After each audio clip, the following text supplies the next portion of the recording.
So what we've done is we've taken a quick look at the scholastic approach to the historical narratives in Islam. We took a look at the way they're approached by skeptical scholars, by scholars who are working with critical viewpoints. And then we applied that to Muhammad. Now what we're going to do is we're going to basically apply that to the Qur'an. We're going to take a look at the Qur'an, at its nature, and how it was put together. Yesterday I did not actually get to cover the way Muslims see the Qur'an, the way they see it as having been compiled, so we'll do that now. If you were to talk to a Muslim who's familiar with the way the Qur'an has been brought together, has been compiled, here's what they will say. They will say Muhammad received orally dictated to him through Gabriel the Qur'an.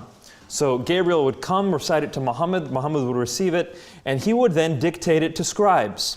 So scribes, amanuenses, whatever you want to call them, would write down whatever Muhammad said. This they would write down on either stalks of palm leaf or on bones or stones or what have you. They would write down these verses however they could. And then when Muhammad died, Abu Bakr, the next Khalifa, or his successor, the first Caliph, the first Khalifa, he ordered all of these within the first 2 years of his caliphate to be collected. All these stalks, these stones, these bones, what have you. And also, he had Muslims recite these Quranic verses from memory to verify the sources, and all of the Quran was then compiled in the form of a book. So during Muhammad's life, you had it all written down in various places, you had it memorized by people, and then when Muhammad died, the next caliph came, consolidated it into a book. However, that Khalifa Abu Bakr did not spread the book. He just had it written down. It wasn't until about 17 years after Muhammad when Uthman, the third caliph, the third successor of Muhammad, he received complaints from Muslims all around the Islamic Empire who were disagreeing about the Quran. At this point, Uthman ordered for that book that Abu Bakr had compiled to be brought back, and for people to come back, and for all the manuscripts that people had in their possession to be brought back.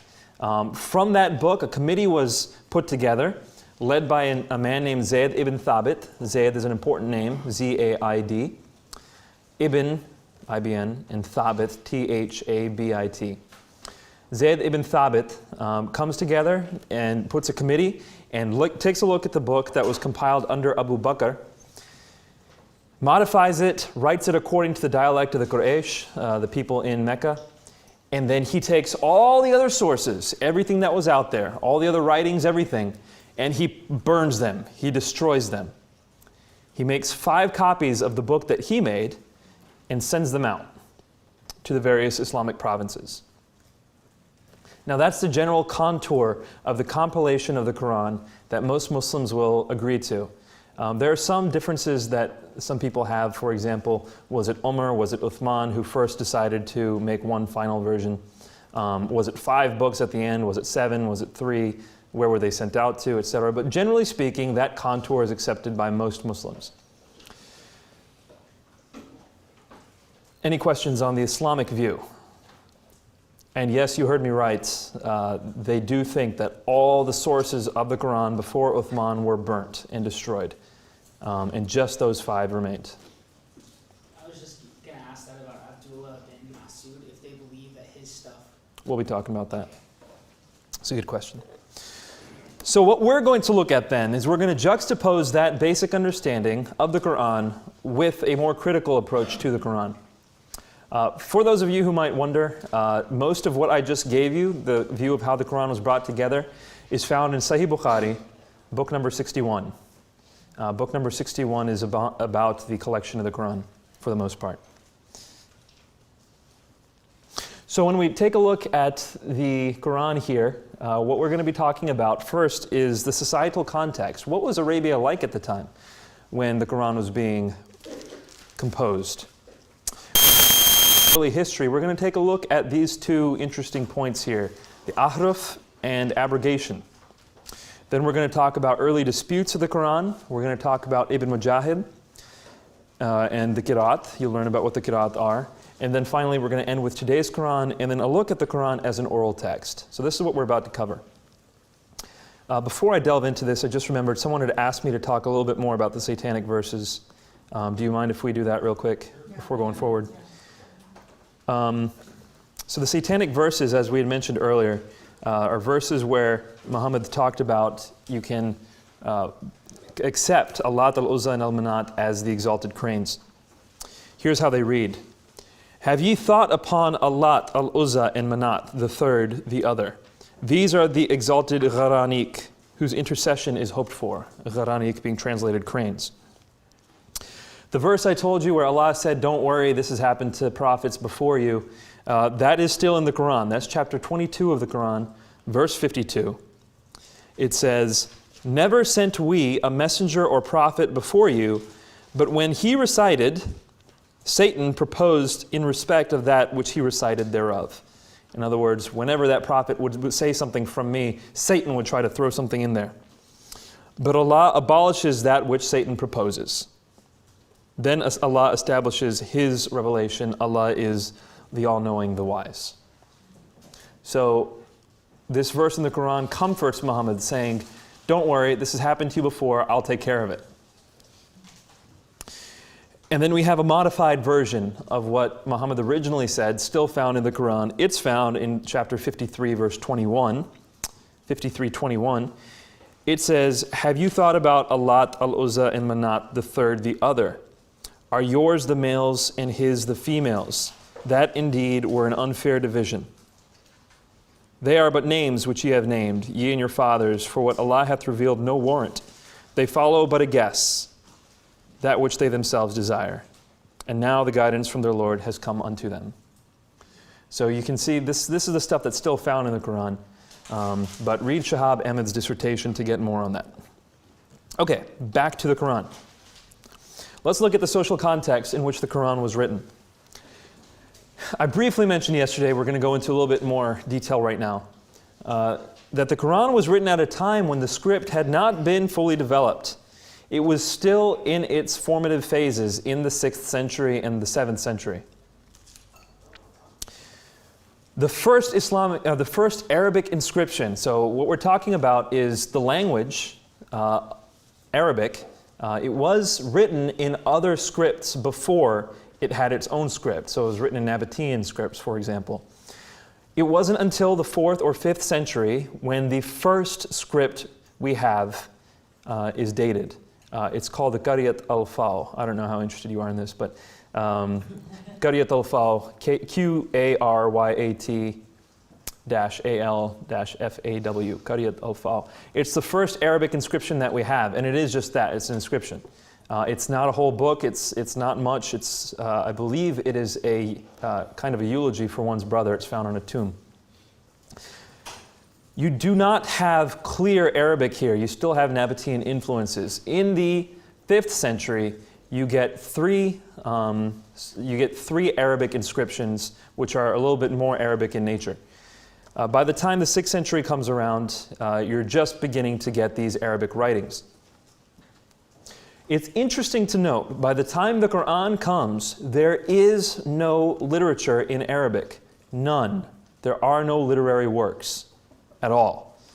You do have poems, and you do have things that are called books, but they're not written. They're spoken, they're oral, and they're passed down orally.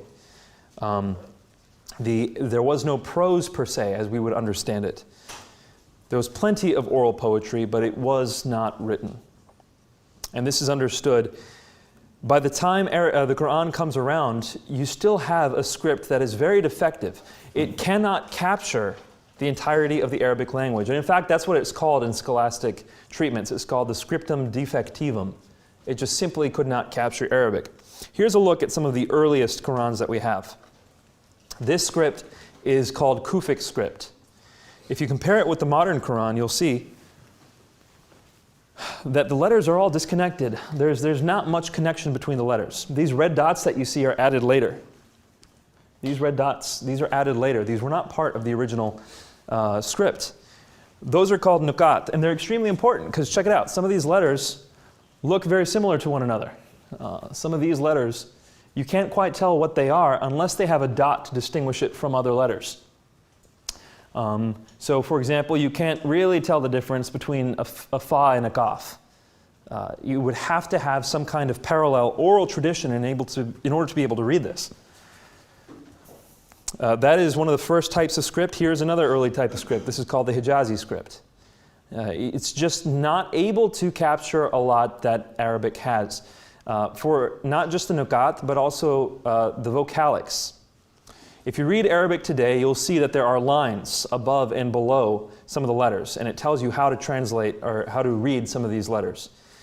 They did not exist at this time because the script had not been codified, the methods hadn't been invented and implemented universally. So what you had then was, early on, these were used basically as reminders for an oral text. This was used to basically remind people what ought to be read. This itself was not considered the Qur'an. But we're getting ahead of ourselves. At the very least, we can say that the scriptum defectivum at the time did not allow for fully capturing the Qur'an.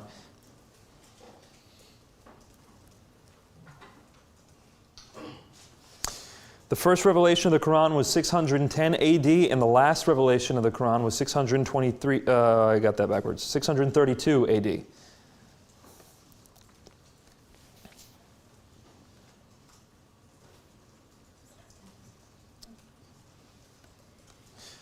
And as we said, this is the term that's used often for the Qur'an. In scholarly literature, they'll call them aids memoirs. These were mnemonic aids to help you remember what you learned of the text orally. An interesting fact about the Qur'an is that according to the Islamic sources, Muhammad considered the Qur'an fluid in a sense. You could read certain verses in multiple ways. This is called a harf, or in plural is called ahruf, which you see up top there. Here's a hadith about the ahruf. Jibril, or the angel Gabriel, recited the Qur'an to me in one way. Then I requested him to recite it in another, and continued asking him to recite it in other ways. And he recited it several ways until ultimately he recited it in 7 different ways. You might be asking, what in the world is going on? And in fact, a lot of Muslim scholars still ask that question. They really don't know what the ahruf are. But here's another hadith which might shed some light. Umar ibn al-Khattab. Now this is the second caliph. This is the second successor. Most Muslims say he's guided by God. Umar ibn al-Khattab narrated, I was sitting in the masjid when I heard Hisham ibn Hakim recite Surah Al-Furqan. I was almost about to jump on him in his prayer, but I waited until he finished. Umar is known to be very hot-blooded, by the way. And then he grabbed him by his garment and asked him, who taught you to recite in this manner? He replied, it was the Prophet himself. I responded, you are mistaken, for indeed I learned this surah from the Prophet, and it was different from your recitation. Therefore I, Umar, dragged him to the Prophet and complained to him that Hisham had been reciting Surah Al-Furqan in a manner different from what Muhammad had taught me. At this, the Prophet told me to let go of Hisham and asked him to recite Surah Al-Furqan. Hisham recited the surah in the same way that I had heard him recite before. When he finished, the Prophet said, it was revealed in this way. So Muhammad affirms how Hisham was reading it. He then asked me to recite the surah. When I had finished, Muhammad said, it was also revealed in this way. The Qur'an has been revealed in 7 different ahruf, so recite whichever one is easy for you. So this sheds some light on the differences between each harf. It was enough for Umar to get furious at someone. So it's not small, it's different enough for Umar to get furious and to consider interrupting someone's prayer. At the same time, Muhammad considers it a legitimate alternative method for reciting a hadith. Volume 3, book number 601. Here's another one. By the way, that other hadith was found in Sahih Bukhari. So really, really strong hadith. And there's many of them in Sahih Bukhari. You can even find more of these. That book that I told you, book number 61 in Sahih Bukhari, volume 6, book 61, extremely important. You'll find some of these in there. This hadith, I've had trouble tracing it to an original source, a primary source, but I've seen it quoted in multiple second sources. This source, where I got this from, was from an imam named Ayatollah Khouy. He is Shia, and he's using it polemically against Sunni Muslims, so take it with a grain of salt. According to this hadith, it says, the Messenger of God used to dictate to him, Sami'un Alim, or Azizun Hakim, or something to that effect. By the way, if you get familiar with the Qur'an, you'll see that at the end of various verses it says, and God is all-knowing and wise, or God is the beneficent and the merciful. It just ends with these epithets for God. Here it's saying that the Messenger of God used to dictate, Sami'un Alim, or Azizun Hakim, these are various epithets, or something to that effect, used as a verse ending.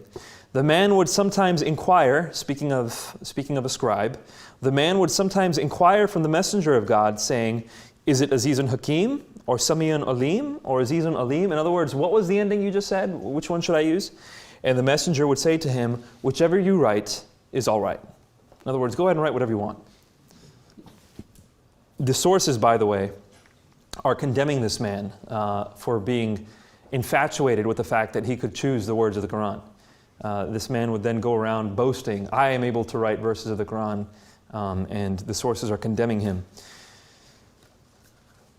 But it gives us a little bit more insight into the ahruf. There's variability in some of these endings here. There's variability, which is okay. There's some fluidity here in this text. And that draws an important distinction to what a lot of Muslims claim about the Qur'an. When they say that it is, even at this day, exactly as it always was, well, what does that mean? What does that even mean when there was this degree of fluidity in the text? We'll revisit that soon. So those are the ahruf. Like I said, Muslim scholars have been wrestling with the ahruf ever since Muhammad's time, and they've come up with various explanations. Some other people say that the ahruf are synonyms. In other words, you can recite one word for another word as long as it means the same thing. And this is found in hadith as well. There are various hadith which say, as long as you don't replace justice with mercy or mercy with justice, say whatever you like. And Muhammad says that of the Qur'an. There's lots of hadith that say that. This is found so deeply in the hadith that people are not able to throw them out. Shia try to, but Sunnis don't throw them out. There was one Sunni scholar who spent over 30 years of his life trying to figure out what the ahruf are. And by the time he was done, he still wasn't sure. So, very, very interesting. There is another phenomenon in the Qur'an which accounts for a lot of interesting difficulties when we talk about the original text. And that is abrogation in the Qur'an, the doctrine of abrogation. We introduced it yesterday. Here's what it says in chapter 2, verse 106 of the Qur'an. None of our revelations do we abrogate or cause to be forgotten, but we substitute something better or similar. Knowest thou not that God hath power over all things? Chapter 16, verse 101 has a similar statement. And how this has been used classically in Islam is to say that Allah revealed certain verses and then He replaced them with other verses. Muslim scholars, traditionalists, have taken these verses and have tried to categorize them. And they will say there are three different types of abrogation. The first type is abrogation of both verse and command. In other words, there was something that was part of the Qur'an, and now the verse is gone and the command is no longer imputed to Muslims. That's one type. Another type of abrogation is abrogation of verse but not command. The verse is not found in the Qur'an, but the command still applies to Muslims. And the third type is abrogation of command but not verse. The verse is still in the Qur'an, but you don't have to follow it anymore. These are three separate types of abrogations that Muslim scholars have come up with. They're not, that's not laid out in any of the hadith or in the Qur'an itself. It's something that they've extrapolated from the hadith and the Qur'an. What is interesting here is the idea that there were verses in the Qur'an that are no longer in the Qur'an. So we're not worried about that third type of abrogation. where the command no longer applies, but the verse is still found. Theologically, that's interesting, but when we're talking about the Qur'an and its composition, what matters to us is verses which were at one point part of the Qur'an, which are no longer a part of the Qur'an. Let's take a look at an example. This is found in Sahih Muslim, number 2286. It's a long one. Abu Harb bin Abu al-Aswad reported on the authority of his father that Abu Musa al-Ashari sent for the reciters of Basra. They came to him and they were 300 in number. So these are 300 people who recite the Qur'an. They teach the reciting of the Qur'an. They recited the Qur'an and he said, "You are the best amongst the inhabitants of Basra, for you are the reciters among them." So good on you for reciting the Qur'an. You're the best of the people there because that's what you do. So continue reciting it. But bear in mind that your reciting for a long time may not harden your hearts as were hardened the hearts of those before you. We used to recite a surah, so now he's saying don't make the same mistake we did. We used to recite a surah which resembled in length and severity Surah Barat. I have, however, forgotten it, with the exception of this, which I remember out of it. If there were 2 valleys full of riches for the son of Adam, he would long for a 3rd valley, and nothing would fill the stomach of the son of Adam but dust. Well, this verse isn't found anywhere in the Qur'an. So what this man is saying is there's a surah that used to be as long as a Surah Barat, which is a long surah. And he forgot it, and what he remembers out of it is not found in the Qur'an anymore. And we used to recite another, so now he's talking about another surah. And we used to recite a surah which resembled one of the surahs of Musabbihat. And I have forgotten it, but remember this much out of it. O people who believe, why do you say that which you do not practice? And that is recorded in your necks as a witness against you, and you would be asked about it on the day of resurrection. 2 chapters, according to this hadith from Sahih Muslim, an important compilation. 2 chapters of the Qur'an which are not found in the Qur'an today. And he's saying they are long chapters. Bukhari gives us some more. Book 82, number 817. Allah sent Muhammad with the truth and revealed the holy book to him. And among what Allah revealed was the verse of Rajam, which is the verse of stoning a married person who commits illegal sexual intercourse. And we did recite this verse and understood it and memorized it, and Allah's apostle did carry out the punishment of stoning, and so did we after him. Well, guess what? The verse of stoning is not found in the Qur'an anymore. Umar is recorded as having said, again, this is Umar, hot-blooded Umar. He's recorded as having said, as a caliph, as a khalifa, he said, if I could write down this verse into the Qur'an with my own hand, I would, if people wouldn't accuse me of having altered the word of God. Umar was so certain that this verse should be part of the Qur'an that he would have written it in had he not run the risk of being condemned for altering the word of Allah. There's a lot more on this abrogation, by the way. If you have a Yusuf Ali translation of the Qur'an, all you have to do is go to chapter 33, verse 6. And in the footnotes, it will say, Ubay had a different set of words that he used. Sahih Bukhari, by the way, Ubay ibn Ka'b, which Yusuf Ali is referring there, he was listed by Muhammad as one of the 4 best teachers of the Qur'an. So here you have a man, Muhammad has said, if you're going to learn the Qur'an, learn it from one of these 4. That man recited words in his Qur'an which are not in the Qur'an today. Sahih Bukhari refers to him and says explicitly that Ubay ibn Ka'b recites portions of the Qur'an that we do not recite, and he will not leave it for anything whatsoever. So he's certain that there are words in the Qur'an that other people didn't recite, and he won't leave it because he heard it from Muhammad himself. So abrogation, a very interesting phenomenon. It adds a whole other dimension to the issue of Quranic preservation. Don't worry, I think they're just murdering someone out there. Yes, sir. On this abrogation, then, what's this picture of God as being? I mean, we see God as immutable, but through abrogation, we see a changing God that loves and worship. Muslims will often defend the concept of abrogation by saying it's part of the Quran's beauty. That Allah would guide His people with certain revelations, and then when it no longer applied to them, He would change the revelation. And so they say that as kind of a mercy of the Quran. And they don't see it as as compromising the inspiration of the Quran at all. I see a problem with that, a big problem with that, and they rarely talk about it, and you can see that here. Look at the verse that Sahih Muslim records, which is no longer in the Quran. If there were 2 valleys full of riches for the son of Adam, he would long for a 3rd valley, and nothing would fill the son of Adam but dust. Well, hold on a second. The Muslim scholars are saying that abrogation is either of command or verse. All the forms of abrogation have to do with commands. And that's why it's seen as a mercy, because certain times certain commands apply, other times they don't.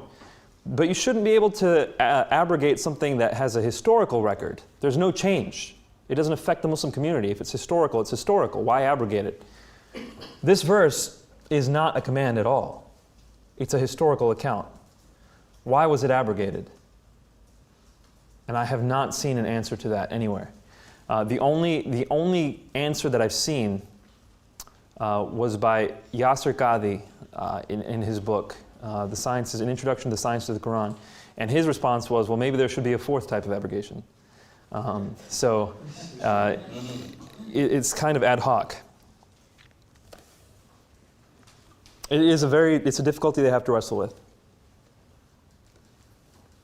You mentioned how the alternative readings, like it infuriated, I think it was Umar. Could a Muslim scholar respond and say, like, the reason he was infuriated is because a name was being mispronounced or something like that, as opposed to like a doctrine? They could try, but there's so many hadith along this line that wouldn't be justified. Like we said, Muhammad said, even to the extent of, you can say whatever you want as long as you don't replace justice with mercy and mercy with justice. In other words, don't turn around the meaning of the verse, say whatever you want. Those hadith really make it impractical for a scholar to say that this is just names. Is a cameraman still in here, out of curiosity? He just stepped outside. He just stepped out. I'm wondering, okay, yeah. Following up on the abrogation, that if they believe that God can constantly be changing the Quran, how does that play into their belief that they can't really know God if He's constantly changing? They don't see this as Him constantly changing. Again, they see it as Him providing mercy. Oh, so the question was, so how can Muslims reconcile the unknowability of God with the changing nature of the Quran? And they don't see this as God changing. They see this as God being merciful for His people and by accommodating for them. Hey, cameraman friend. Yes. Is the picture coming out all right? Is it too dark? Yeah, no, it's fine. All right, that's an amazing camera. Boosted up all the way. Okay, thanks. I can see it. Cool. I mean, this tie is pretty snazzy. You wouldn't want it to go to waste. Okay. Now, I had mentioned Ubay ibn Ka'b, and there's a lot more there. There were significant early disputes regarding the Quran. The reason why Abu Bakr ordered his first collection is found in Sahih Bukhari. Again, book 61, number 510. A verse from Surah Azab was... Oh, I'm sorry, this is a different... Okay, I'm sorry, let me backtrack real quick. Remember how I said that Abu Bakr had collected the Quran first and then later Uthman came and brought that one back? Yeah. Well, when Uthman came back and made a final version, this is something that Zayd said. He said, a verse from Surah Azab was missed by me when we copied the Quran, the first one. He missed a verse. And we used to hear Allah's apostle reciting it. So we searched for it and found it with Khuzaymah bin Thabit al-Ansari. What's he saying? He's saying that they missed verses in the first record. Very interesting. How did that happen? So as far as early disputes are concerned, Abu Bakr ordered a first collection and the collection was found faulty. And there's still a record of that in Sahih Bukhari. Then Uthman ordered a second collection and more disputes began to arise after the Uthmanic codification. So we mentioned Ubay ibn Ka'b. We mentioned how he would not leave certain verses out. He is one of two people that Muhammad picked out. I'm sorry, he's one of four people that Muhammad picked out as the best teachers of the Quran. So according to Sahih Bukhari, Muhammad says, if you want to learn the Quran, learn from these four. And he names Abdullah ibn Masud first. Then he names Salim and Muad, and then he names Ubay ibn Ka'b. Two of those four people are right here, Abdullah ibn Masud and Ubay ibn Ka'b. We've already seen Ubay has said that he will not leave out certain verses that other people leave out. But even more interesting is Ibn Masud.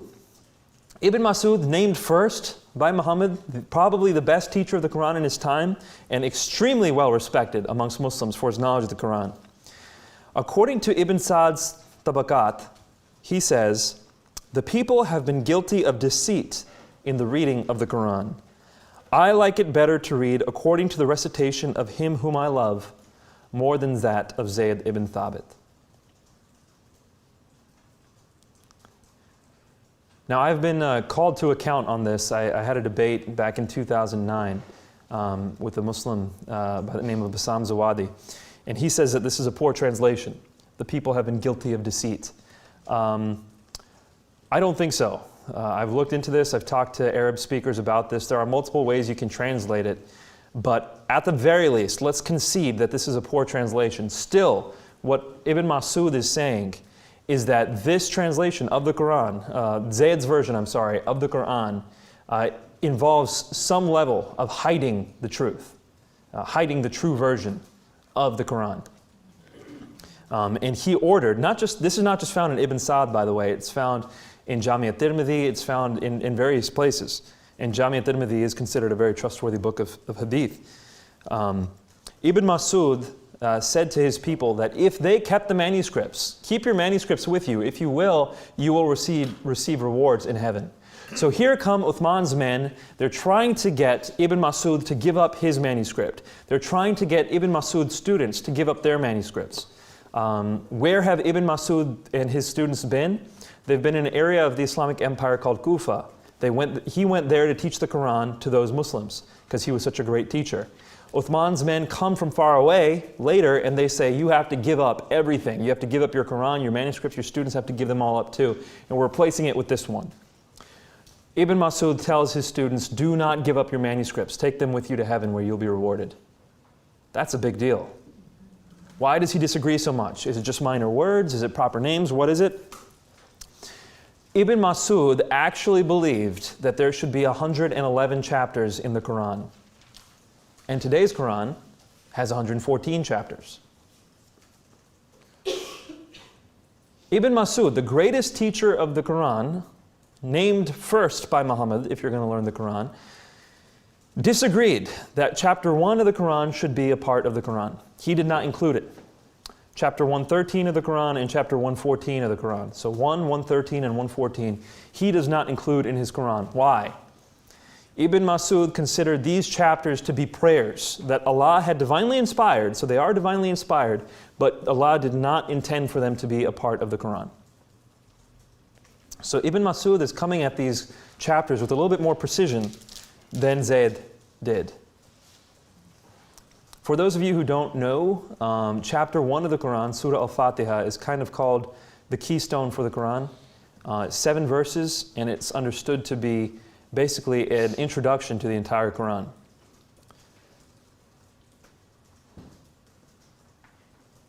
When you read the Salat, or when the Salat is read by Muslims, the 5 daily prayers, they read Surah Fatiha first. They read the Fatiha first, and then they'll read a portion of the Quran. So liturgically speaking, you introduce the Quran, even in Salat, with Fatiha.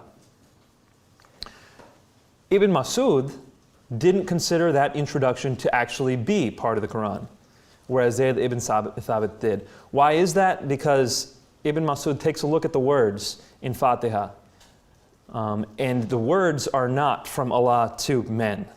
The rest of the Quran is written in the voice of Allah to men, and we did this, and we did that, and we told you this, and we sent this. Surah Al-Fatiha doesn't read that way. It's a prayer to Allah from people. Alhamdulillahi Rabbil Alameen. All praise be to God, Lord of all the worlds. So it's people praising God and asking Him for personal guidance. So Ibn Masud says, yes, this is divinely inspired, but it's a prayer that God sent. It's not supposed to be part of the Quran. And he says the same thing of chapter 113 and chapter 114. Now chapter 113 and 114 are virtually all written in the voice of people back to Allah as well. But it starts with the word qul. So Surah Al-Falaq, chapter 113, Surah Al-Nas, chapter 114, starts with the word qul, say, and then it's a prayer. Ibn Mas'ud said these are supposed to be prayers, not part of the Qur'an. Ubay ibn Ka'b, on the other hand, says not only are these chapters supposed to be part of the Qur'an, but two other chapters are supposed to be part of the Qur'an, Al-Haft and Al-Khal. Now, Al-Haft and Al-Khal, one of those chapters is still recited by Muslims today. It's recited during the prayer that is offered after the last prayer of the night. So Isha is the last prayer of the night. It's the last of the 5 obligatory prayers, but then there's another prayer which most Muslims consider obligatory, though not quite as obligatory as the other 5. And it's called the Witr prayer. And during that Witr prayer, you recite this chapter. So Muslims still recite it even today, but they don't consider it part of the Quran. Ubay did consider it part of the Quran. What is interesting here, I'm not saying that Zayd was wrong and one of these other two were right. That's not what I'm saying. What I am saying is that there is disparity amongst the chosen teachers of the Quran. How can we be certain that Zayd is the one who got it right? And if he is the one who got it right, why are the teachers that Muhammad chose wrong? And why are they wrong in such a disparate fashion? Why was there so much disagreement here? Interestingly, there is some agreement between Ibn Mas'ud and Ubay ibn Ka'b over Zayd ibn Thabit. What do I mean by that? Well, they both included the verse of stoning in their Qurans, and Zayd did not. Very interesting. There were other agreements as well among the two. How do we know these things, by the way? Where do we find this in record? Why would Muslims have saved this? Why did they not destroy all the records of this? Well, in fact, they did. There were 3 major books that recorded the differences in various manuscripts. Probably more than that, but 3 that we know of. And all 3 of them were lost to history. One of them was found by a man named Arthur Jeffrey in the early 20th century. Arthur Jeffrey is probably the father of modern critical Quranic studies. He recorded in his book materials on the history of the Quran. We just call it materials, Arthur Jeffrey's materials. He found this book. I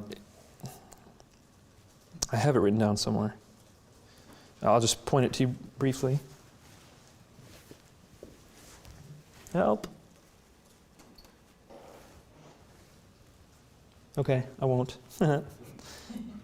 I'll tell you the name, and hopefully, can we figure this out, someone? Why the projector went off? Do we have anyone? Okay, thank you very much. While we're working on that, the book is called Ibn Abi Daud, so IBN, ABI, Ibn Abi Daud, D-A-U-D. You can turn the lights on in the meantime. So, you might remember the name Daud. This is Sunan Abu Daud, the Imam who wrote Sunan Abu Daud. It's his son, Ibn Abi Daud. He made it his duty to collect differences in Quranic manuscripts. That's what he wanted to do. That was his form of worshiping Allah. He wanted to collect differences in the Quranic manuscripts. And he recorded differences between not just these 3, he also recorded others. For example, Abu Musa and Abu Musa's Quran.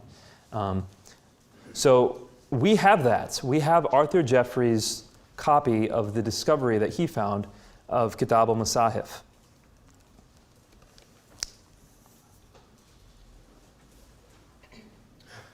Projector turned on. Okay. So I have to wait for it to turn on. Okay. Any questions, by the way, at this point? Yes, sir. Going back to abrogation, how do they reconcile that with the idea that there's an eternal tablet in heaven with the word Qur'an written on it? I have not seen. So the question was, how do we reconcile the fact that abrogation occurs alongside this tablet? I have not seen a good explanation.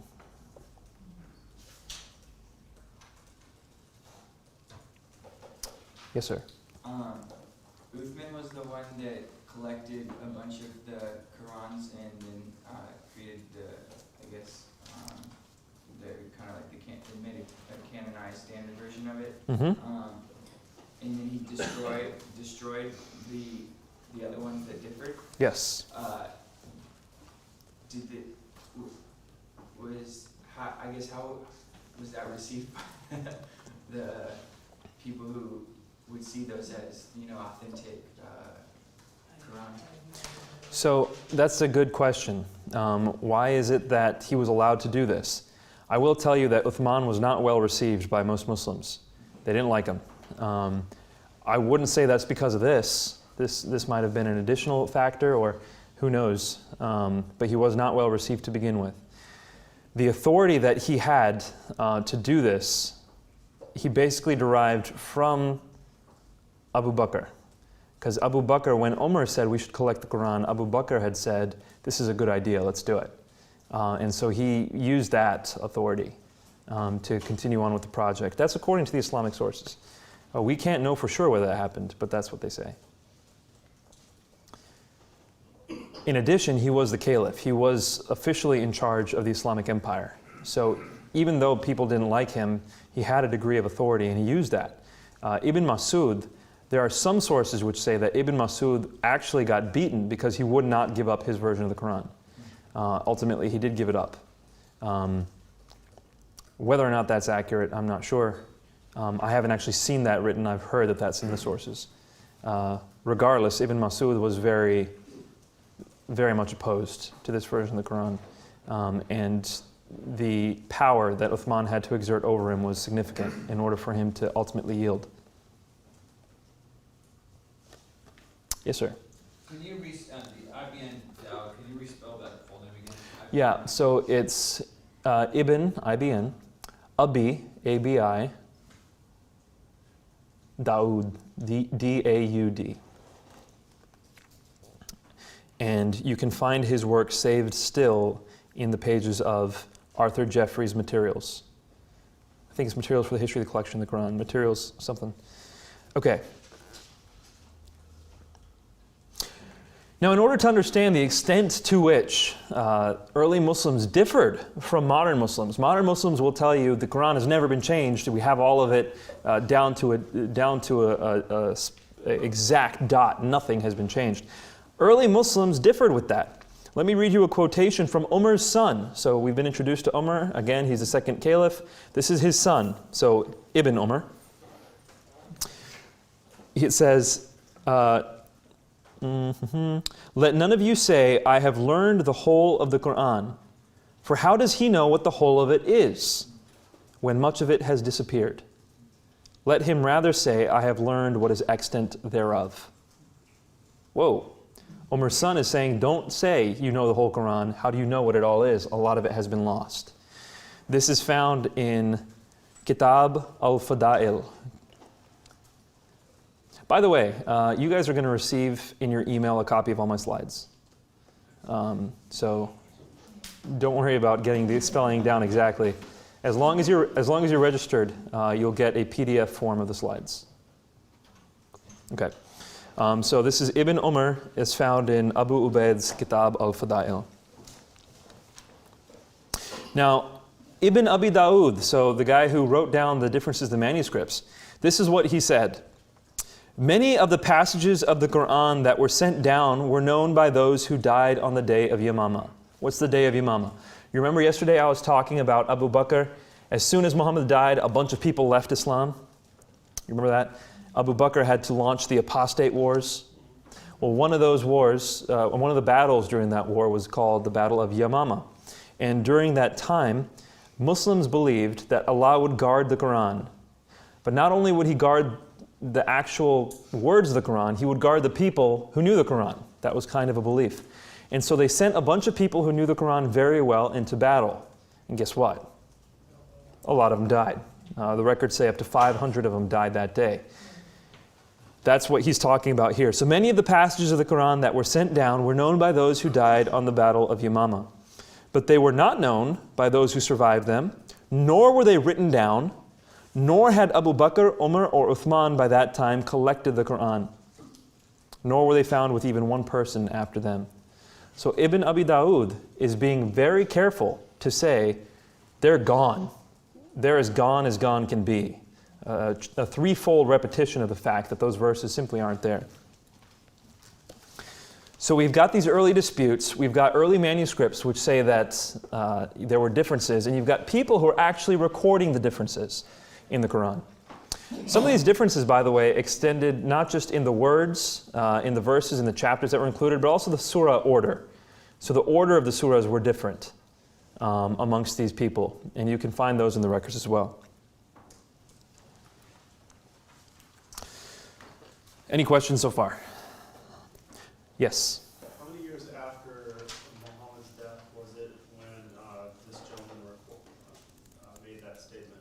Ibn Abi Dawud? Yeah, the son of the... So Sunan Abu Dawud was, so Abu Dawud, his father. Okay, the question was, when does Ibn Abi Dawud write? We remember the Imam who wrote Sunan Abu Dawud. He died at the end of the 9th century. So this is probably late 9th, early 10th century. Yes, sir. So you're saying we get it, the verses have changed, the people are saying there's changing, and then you said there was one other change that showed that they shifted? You said just a moment ago. I said that the surah order. Yeah, sir, thank you. Yeah, so the order of the chapters in the Quran are different. Now remember how I said that the verses, or the words in the Quran, the script wasn't able to capture all the Arabic, right? You didn't have the tashkil, you didn't have the nukat, you didn't have the vocalics and the dots. People would therefore read the Quran differently. They read it as they saw fit. They tried to follow oral tradition, but they began to read it differently. Over time, there were dozens and dozens and dozens, if not hundreds, of different ways to read the Quran. People began to read the Quran in all kinds of different ways because the script did not tell people how exactly to read it. These different ways to read the Quran were called qira'at. Today people will say, oh, they were simply different dialects. Well, that's not really true. There was more than dialectical differences in the qira'at. In the year 323 AD, a man named Ibn Mujahid limited the number of canonical qira'at. He said we should cut down the number of qira'at to 7. And so he eliminated the vast majority of qira'at and said these 7 are the ones that you can use officially. It's Ibn Mujahid. The year? 323 AD. So Ibn Mujahid at this point, it's argued that later Ibn Mujahid changed his mind and he allowed for 10 or maybe even more. But at least at first, he cut it down to 7 different ways to recite the Quran officially. Up until then, people were reciting it in many, many different ways as they had learned in their areas and as they could read it. Ibn Mujahid, when he cuts it down, after that point, if anyone read according to a previously accepted way, but no longer accepted way, he was punished. And we know this because a year later, a man named Ibn Shanabud, and you'll get the spelling for his name later. He tried to read the Quran according to an old qira'at, and he was beaten for it. This is just a year later, and he's trying to read the Quran according to ways that he had known since childhood, and he was beaten for it. I consider this to be one of the 3 major milestones of the development of the Quran. So the first was the codification by Uthman. The second was this, Ibn Mujahid's recension down to 7 qira'at. Over time, by the way, each of these qira'at developed multiple ways of being read. So Keith Small, who's a scholar out of London School of Theology, he has said that there were ultimately 10 qira'at that were each read 8 different ways. 10 qira'at that were each read 8 different ways. And so what you have is someone's qira'ah read according to someone's reading. 80 different ones, ultimately, by the time 1924 rolls around. So in 1924, there are 80 different ways to read things. 10 major qira'ah, 8 different ways to read them. In 1924, Muslims published the first printed Quran. Up until this point, there was no printed Quran except by Westerners. And even those Qurans were not really acceptable according to Muslims. And so the printed Qur'ans first happened in 1924. What happened was a committee of people came together in Cairo, and they chose an ancient-looking orthography. So basically something that looked ancient in writing. They chose one, and they used that. It wasn't really an orthography that existed before. They kind of made it for this purpose. And they used that for the printing of the Qur'an. They chose one of the 80 different qira, the one called Hafs an Asim. So it's the qira of Hafs as read by Asim. Hafs an Asim. They chose that one and they printed that. That Qur'an has become the common Qur'an today. 97% of the Muslim world uses that Qur'an. The other 3% uses another qira called Warsh an Nafi. So certain places in Yemen, for example, and other places in the Middle East use this other reading of the Qur'an, Warsh an Nafi. And you can go there and you can get a Warsh an Nafi Qur'an and you can compare it to a Hafs an Asim Qur'an and you'll see the differences. It's still there. Aside from these two qira, most of the rest of them are gone. They're eradicated. You can go to these academic institutions and talk to a scholar and they might be able to recount older qiras for you, but practically speaking they've been eradicated.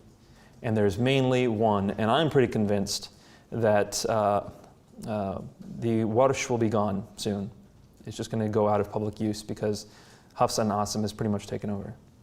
I think that's the third milestone in Quranic development, the 1924 printing of the Royal Cairo edition of the Quran. When a Muslim looks at his Quran today, he is looking at the 1924 edition of the Quran. If you were to press a Muslim, or anyone for that matter, and say, when is the first, or what copy of the Quran, what manuscript do we have that looks exactly like this? What is the first one that we have that looks exactly like this? There is none. The first time we have a manuscript that looks like that is in 1924.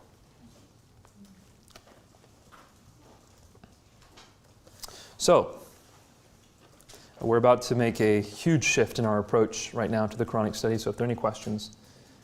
Yes?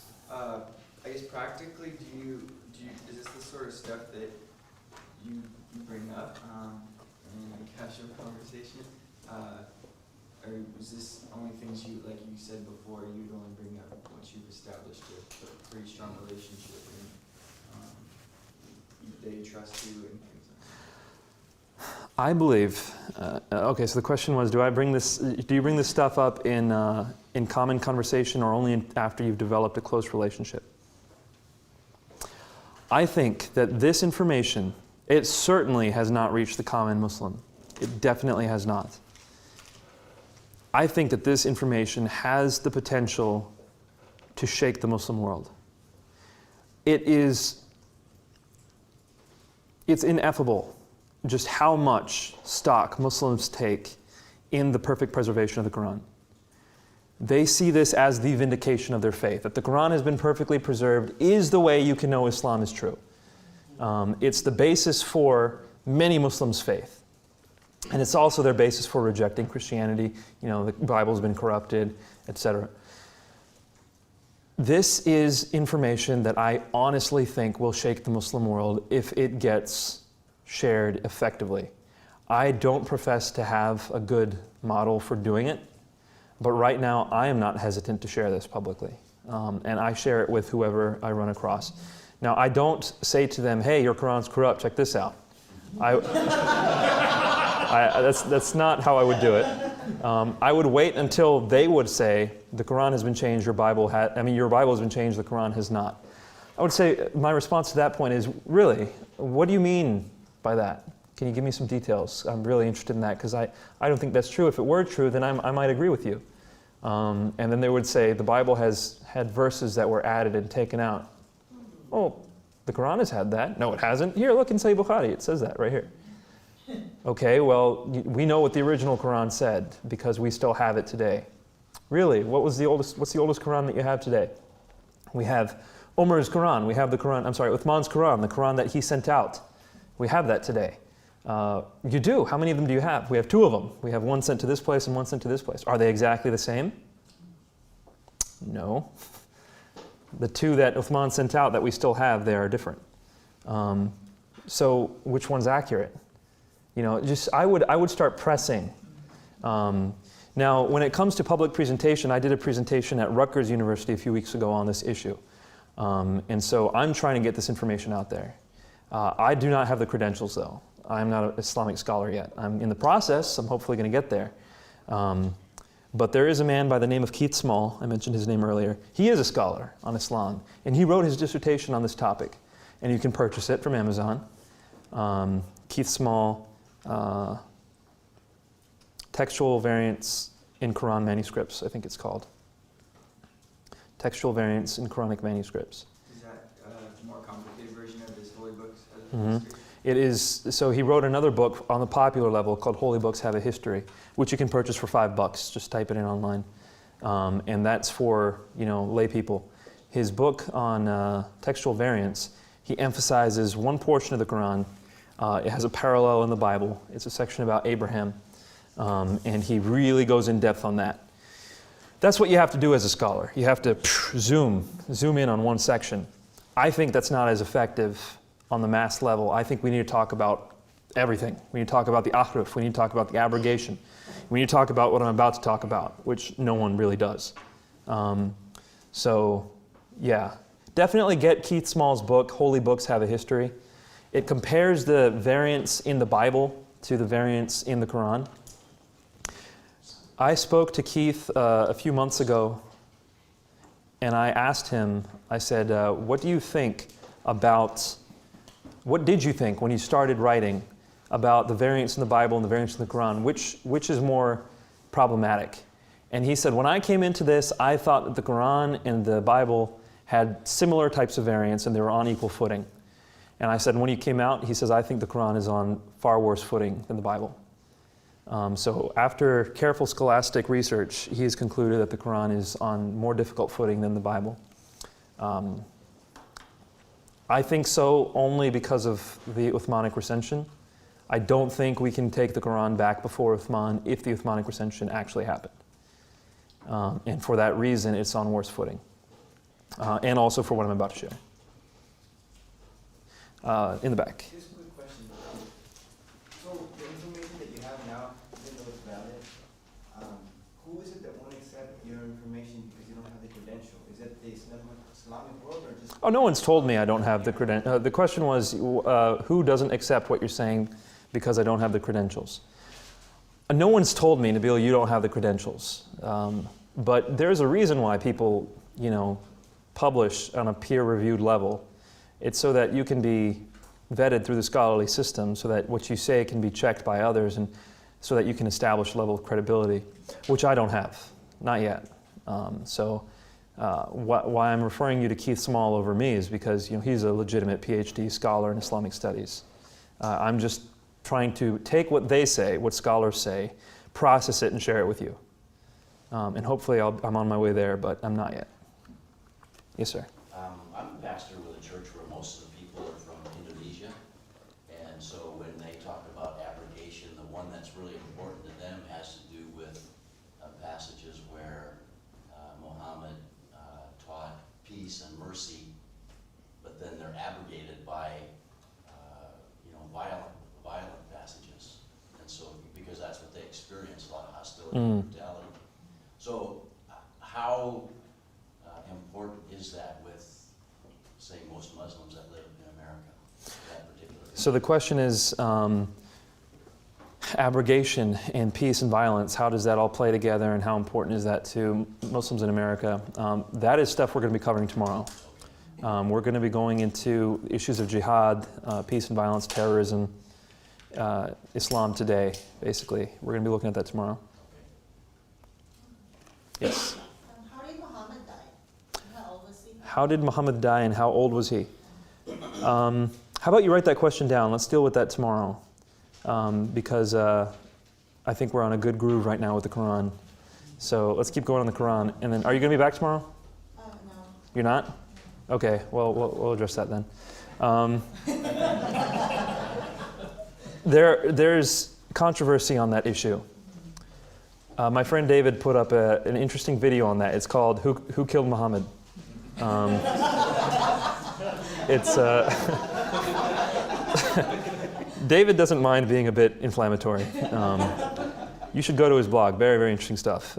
So he basically concludes that Allah killed Muhammad. And the way he does that, he says that Muhammad had said earlier on in his life that if Allah were to condemn a false prophet, he would sever his aorta. In other words, he would just drop him, kill him dead. And then Muhammad was actually, after he had defeated in battle a tribe of Jews, he was received in a reception by a Jewish woman. A Jewish woman from that tribe wanted to offer, a conciliatory dinner, and so she makes food. Nothing suspicious about that. Turns out she had poisoned the food. So Muhammad takes a bite of it. According to the sources, he takes a bite. He realizes that it's been poisoned. He says, Allah has informed me that the lamb is poisoned, or the lamb has informed me that it is poisoned. I don't remember. And he tells people to stop eating. Well, one of his friends had already really dug in, and he ended up dying. And so Muhammad called the Jewish woman, and he said, what is this you have done?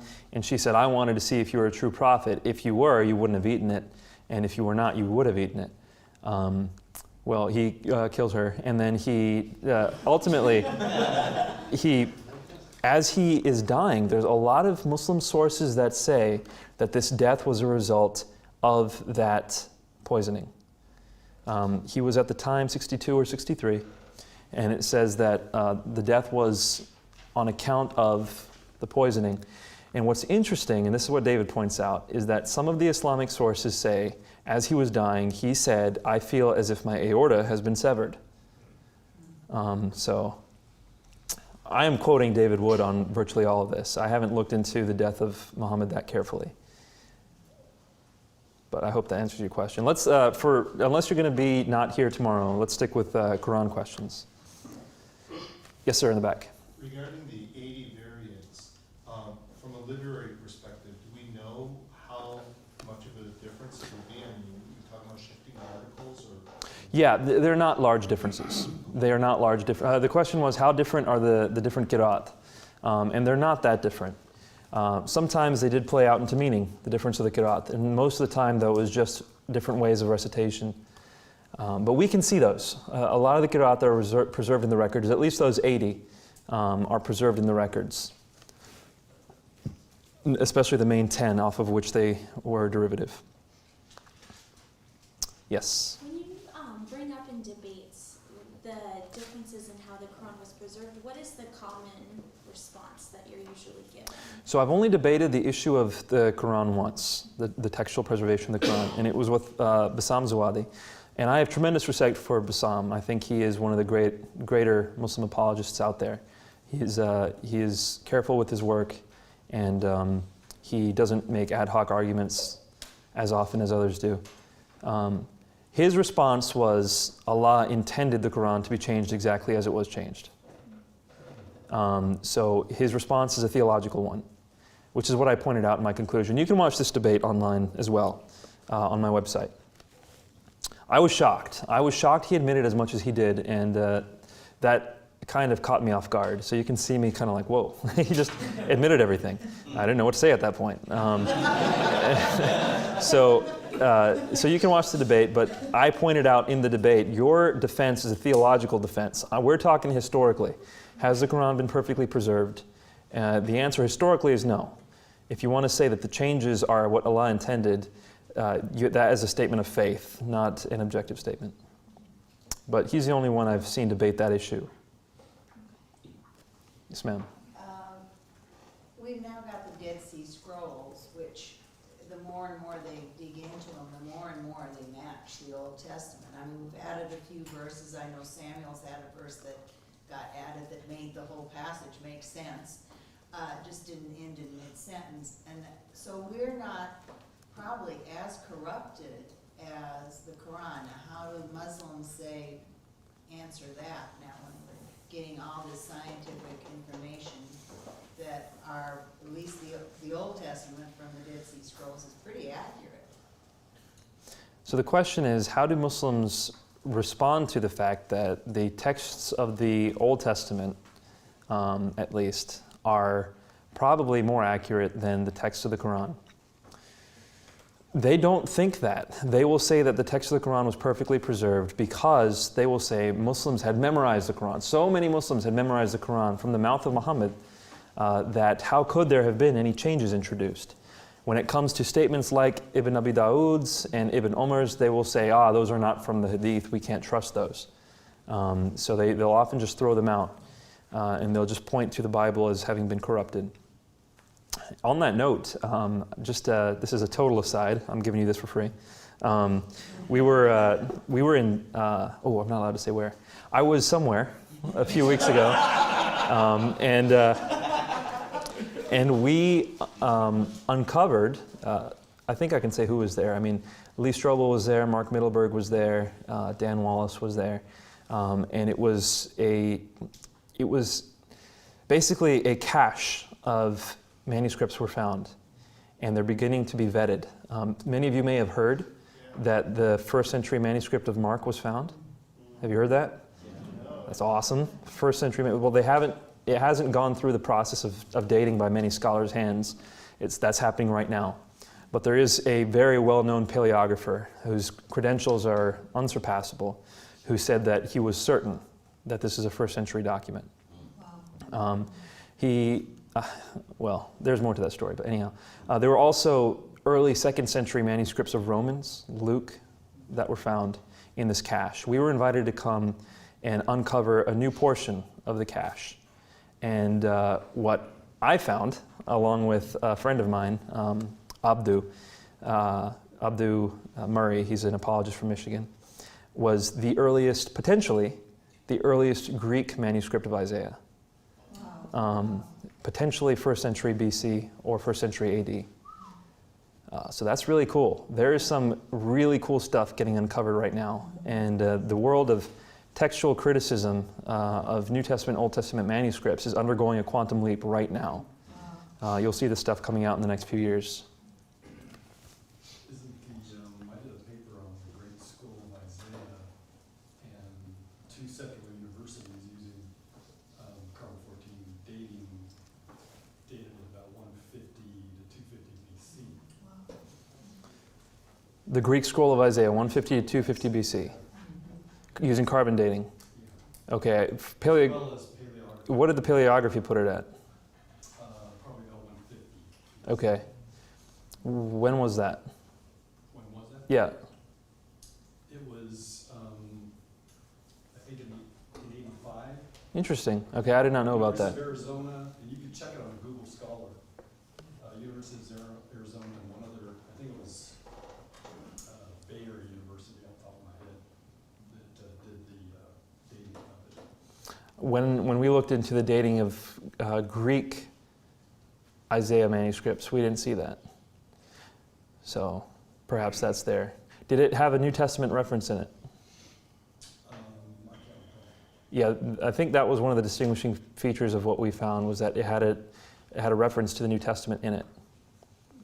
Not a reference to, I'm sorry. The New Testament referred to a verse that was here. So you have New Testament corroboration to a verse here. But anyhow, that'll be out in the next few years. Yes, sir. Yes, back to the original question from her. You said that Islam will say, well, we quoted it so often. Wouldn't the Jews say the same thing about the Old Testament or their Holy Scripture? Yes, but so the question was, don't the Jews also say that they had memorized portions of the Old Testament? Yes, but the Muslims don't really think that the Jews had memorized it as well as the Muslims had memorized the Quran. Yes, sir. Going back to what you said earlier about 2 of the Uthman's texts still being in our possession, these are the originals, these are copies, So I'm not convinced that they are Uthmanic, and a lot of scholars are not convinced that they are Uthmanic, but Muslims generally are. They're called the Tashkent manuscript and the Samarkand manuscript. The Tashkent, I believe, is also called the Topkapi manuscript. And they're found in Turkey. And I think Samarkand is where the other one's found. There's actually a Turkish scholar or two Turkish scholars who went through and compared the differences, and they put out a book comparing the differences between the two. So Turkish Muslim scholars. So you can just point. One's in Turkey, where's the other? I think it's in Samarkand. Oh. So yeah, that's out there. It's interesting. There are actually multiple Qur'ans today which claim to be the Qur'an Umar was reading when he was murdered.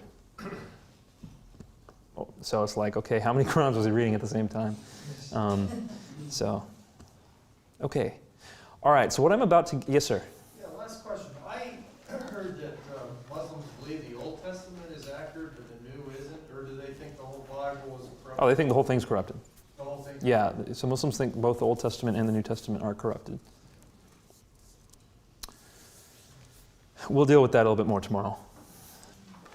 So what I'm about to give you now is, as far as the apologetic world is concerned, I have never seen this introduced in apologetics. I don't know why. This is a more or less cutting-edge conclusion, and I wrote my thesis on this at Duke. But it's going to take a moment for, if you want to really grasp it how I want to share it with you, it'll take some background. So I hope you don't mind. What we're now going to talk about is the Qur'an as an oral text. To summarize before we start, I think we can be fairly certain that Muhammad never intended the Qur'an to be written. I think we can be fairly certain Muhammad did not envision the Qur'an as a written book, but as a spoken book. And I'm going to draw together a lot of the evidence we just talked about towards that end. First, what I want to point out is that the Qur'an is written often using oral formulae. Where did I?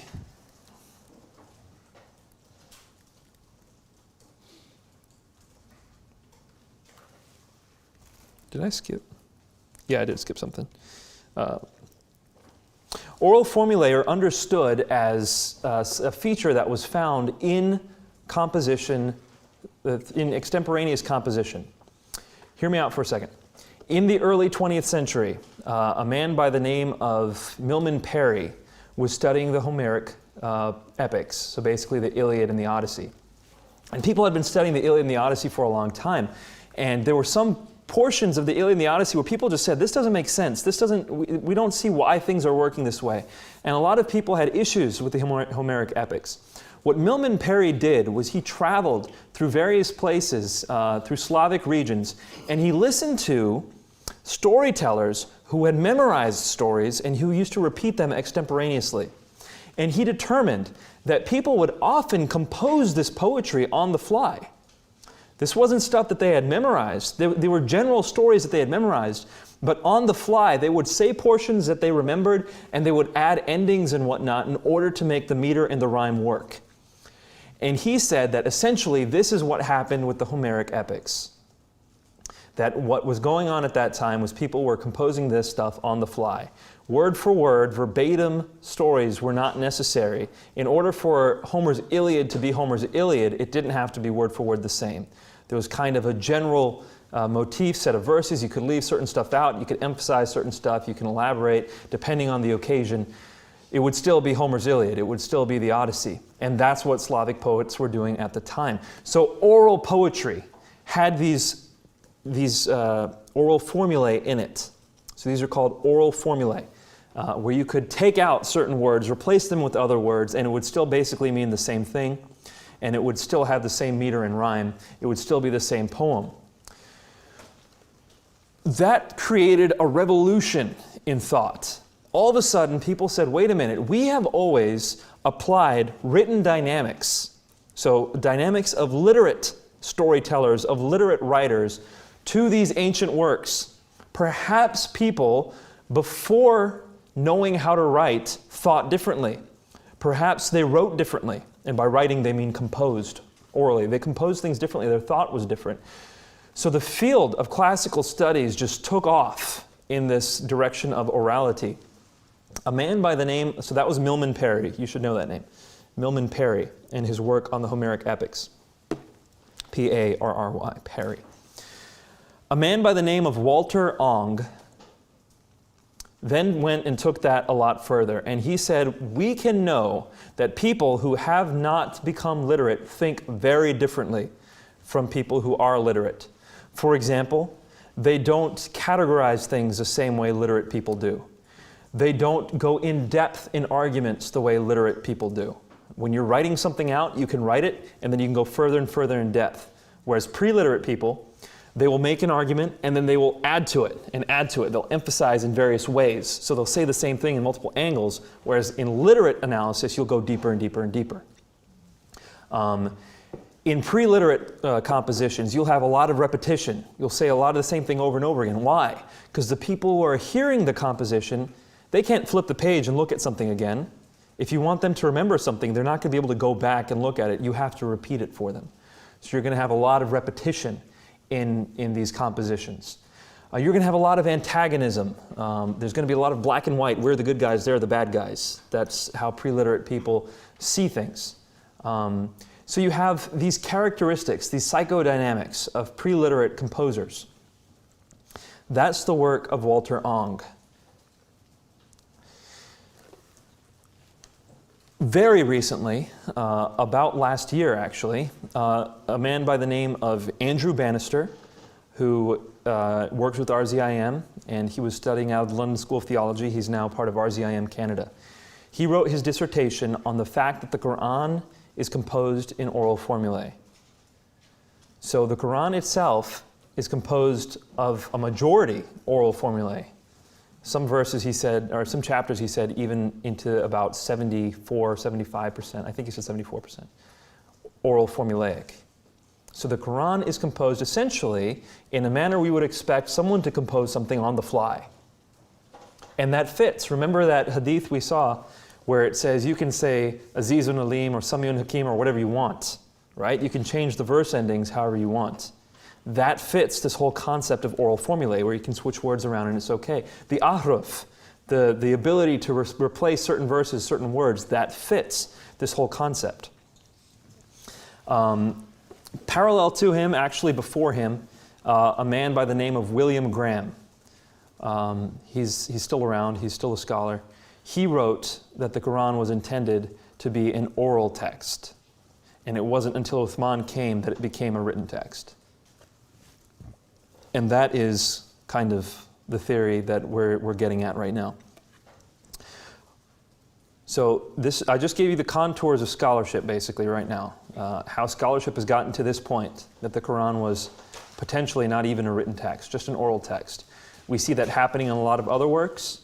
We see it happening in Homeric epics. We see it happening in African works, English works. They say Beowulf was of the same nature.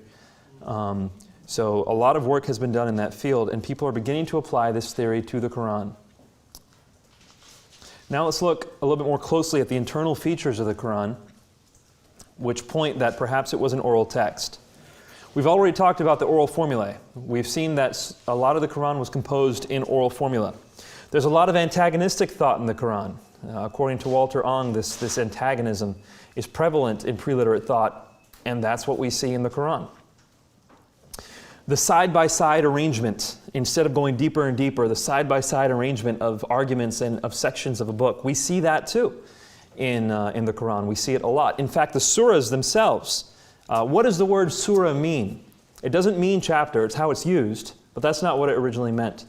The word surah meant basically a fence, a fencing, or the walls of a city, or something that encompasses. And so when Muhammad says, put these verses in that surah, he's using the term as kind of a genre. Put these verses along with those, just kind of throw it in there, in that section of verses. He's not seeing this as a book where he's saying, okay, put it in this order exactly here. No, he's kind of putting these verses together, and they're going to end up looking side by side. They're not deeper and deeper, they go side by side, just like oral compositions do. So the way the surahs are arranged and the fact that they are surahs points to the probability that the Qur'an was composed in oral composition. Another thing that Walter Ong pointed out, and this actually goes back to Milman Parry, he said that when Homer, when you read the Iliad, when you read the Odyssey, Homer is using words that had become obsolete by that point. He's using words that were imported from other places or that were just simply not in use where the Greek was being used. Why is that? Well, Perry would say these oral traditions have been carried on from far before or from far away places. And these distant lands or times when these verses were first composed, the words are still there. And so you end up having a foreign vocabulary. You end up having words that aren't part of the language in the text because they're carried. These are the important parts of the epics that could not be changed. Well, you look at the Qur'an, Arthur Jeffrey has a book called The Foreign Vocabulary of the Qur'an. This is the same Arthur Jeffrey who had the materials. You can buy this book off Amazon, The Foreign Vocabulary of the Qur'an. He found 316 words in the Qur'an that in some way, shape, or form were foreign to the Arabic of the time. And so where do these words come from? Again, it fits our theory of oral composition. These were imported from elsewhere. The word Qur'an itself is one of those words. It wasn't used in Arabic at the time. It was something that was imported from Syriac. And we talked about that yesterday. Andrew Bannister, the same guy who points out the oral formulae in the Qur'an, also points out that there are different versions of the same story found in the Qur'an. So in the Qur'an, for example, you've got the story of Satan not bowing before Adam. So the story is that Allah told Satan to bow down before Adam. Satan did not bow down before Adam, and so he was cast out. He was rejected and he was accursed. This story is found 7 times in the Qur'an. Well, each of the 7 has some differences. They're not verbatim the same. Andrew Bannister says these are performance variants. In other words, or potentially at least, performance variants. When Muhammad was recounting these, he slightly changed it each time, which was normal for oral composition. It wasn't expected to be verbatim. No one cared about verbatim precision. So essentially, Andrew Bannister's arguing this is the same story. It's not 7 different versions of the same story. This is the same story, but it looks different through performance variants. That's something we would expect of oral composition. So internally then, we've got antagonism between people, you've got oral formulae, you've got paratactic arrangement of arguments and verses, you've got these surahs, you've got performance variances, you've got foreign vocabulary. All these things point to and accumulate and build up the case for the fact that the Qur'an was originally an oral composition. But let's take a look at some of the historical features we talked about. First off, we know that the Qur'an itself was revealed orally, right? We remember that first revelation where the angel said recite, and then he gave orally a statement to Muhammad. And then Muhammad will then orally share it with scribes. So we know orality is imbued in the dictation of the Qur'an. But there's actually a verse in the Qur'an that sheds a lot of interesting insight into the way the Qur'an was revealed. This verse is chapter 75, Surah Al-Qiyamah, verse 16 through 19. Allah is talking to Muhammad and he says, "Stir not your tongue to hasten it therewith. Lo, upon us rests the putting together thereof and the reading thereof. And when we read it, follow thou the reading. Upon us rests the explanation thereof." Okay, what's going on here? Allah is saying, don't try to recite the Qur'an quickly so that you can remember it. All right, don't try to hurry up and recite it. After Gabriel says it to you, don't hurry up and recite it in order to remember it. Upon us, upon Allah, upon me, lies the responsibility of making sure you will remember it. So I will make sure you remember this. And when we read it, when we recite it, just recite it back to us. And we will make sure that you understand it. Let's stop and think about this for a second. In here, in this verse, apparently Muhammad's worried that he's going to forget portions of the Qur'an, right? And that's why he's reciting it back as quickly as he can. Allah says, don't worry, I'll make sure you remember it. Why does Allah not say, your scribes are writing it down, it's okay? Right? Where is that? In fact, in the Qur'an, anywhere does it say that you're supposed to write this down? No. Now there is something in the Qur'an that talks about writing. I don't have it on hand, but I think it's Surah 22, where Muhammad is telling people if they have a business transaction, a loan that's made, then someone should write down the terms of the loan. And the scribe should not hesitate to write it. They should not become weary of writing it, is what it says, whether the terms are small or long.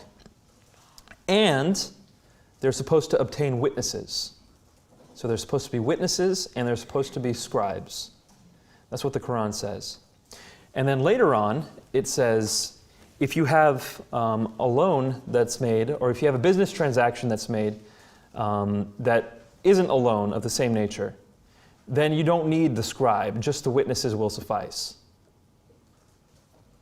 Okay, so what does this tell us? This tells us that people could write, but it also tells us that people grew weary of writing, because it says don't grow weary of the writing, no matter how toilsome it is, no matter how long or short it is. So people grew weary of the writing, but if we're very careful, we will notice that what's more important than the writing? The witnesses. The witnesses are more important. Because when you have to disperse with one, which one do you disperse with? Not the writing, not the witnesses, the writing. The witnesses are still necessary. Very interesting, and this makes sense according to oral pre-literate psychodynamics. It makes sense. All the same, why is it not written anywhere, especially in Surah 75, that you have this written down, that your scribes will write it down immediately? Make sure your scribes write it. It's not there. And what does that tell us? That makes a lot of sense of the ahraf, does it not? Yeah. When Muhammad would say, you can recite it whatever way you want, just don't substitute mercy for justice and punishment and punishment for mercy. All of a sudden, this makes a lot more sense. Muhammad doesn't care about the verbatim words. He cares about the meaning, which is how people thought in pre-literate days. Verbatim was not an issue. Even when people used to say in pre-literate times, I remember word for word what such and such said, when they'd recite it, it wasn't word for word. It wasn't verbatim, and then you could point out to them, this isn't verbatim, but they wouldn't care. It's verbatim enough, basically. And so the ahruf makes a lot more sense when you take a look at it, in this oral milieu. What else makes sense? The abrogation. Let's stop and think for a second. If you consider a book to be a written book, and Muhammad says, okay, this verse is no longer a part of the Qur'an, you would have the kinds of questions we had here. How could Muslims not have cognitive dissonance when they're striking out a section of the Qur'an? Doesn't that cause problems for the Muslims? Yeah, it would, if it were written. But if Muhammad were saying, hey, remember that verse that you used to recite? Stop reciting it. All of a sudden, you've abrogated a section of the Qur'an without ever having to take pen to paper. That verse is gone. And it's not as hard, it's not as cognitively dissonant as striking things out. So abrogation makes a lot more sense when you take a look at it in an oral milieu. What else makes sense? When is it that we get disputes showing up in the canon of the Qur'an? Remember Ibn Masud, 111 chapters. Ubay ibn Ka'b, 116 chapters. When do these disputes start happening? When it was written. When people had to make a decision on what is part of the Qur'an and what's not part of the Qur'an. Up until then, if people just didn't recite Surah 114 and 113, the question wouldn't even come up, is this part of the Qur'an or not? It wouldn't matter. No one's thinking about that. But when it comes time to codify exactly what is part of the Qur'an and what's not part of the Qur'an, all of a sudden it matters. Decisions have to be made. You have to stake your claim. So the fact that disputes happened exactly when they happened, in the manner they happened, when the Qur'an was being codified, that also points to the oral nature of the Qur'an. Okay. I was wrong. It wasn't Surah 2:22. It was Surah 2, verse 282. Surah 2, verse 282 is where you have this record of scribes writing things down. So that could be an objection. Here you have scribes writing things down. Why wouldn't they write down the Qur'an?